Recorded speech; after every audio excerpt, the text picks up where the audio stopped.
All right, well, moving on now. Earlier we learned about Christie's Kitchen in Ravenna, a bakery in central Nebraska that is known for its pastries. Grace McDonald met with many regulars at Christie's Kitchen, and she is here to share more about an interesting community member in Ravenna. Good morning, Grace.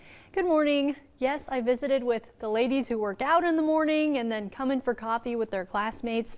But I also met Kent Zeller, a Ravenna native who has dedicated his life to teaching kids about agriculture.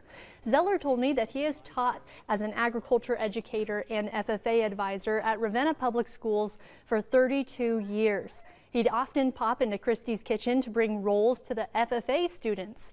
This Ravenna ag teacher even taught Christie's family, including her husband Rob, who runs Willer's Melon Patch in Buffalo County. While visiting at the bakery, Zeller shared with me how being an ag teacher has not only made a difference for students, but it's also impacted his life. I got my teaching degree. I never planned to teach.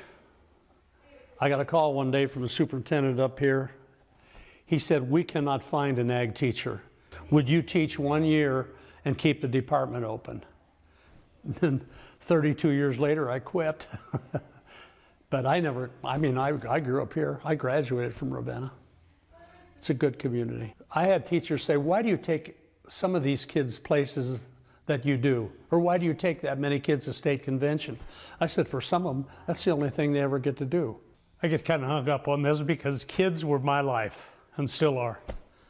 But to see them get some success and see a smile on their face, it was part of it.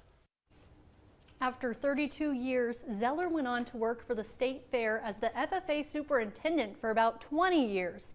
He retired in 2019, but he still judges open class categories today. Wow, what a career Kent has had, and I'm glad he's still keeping involved. Me too. What was his background like before he became a teacher? Yes, his family farm is in the Ravenna area, and the Zellers won the Exarban Award, which is given to families who have been farming for over 100 years. So that's pretty amazing. He said they grow soybeans and corn and raise cattle too. So cool. And what a great job he's done over the years, and we so need teachers like that, and we're glad that he was one of them over the years. So thank you very much. You're welcome.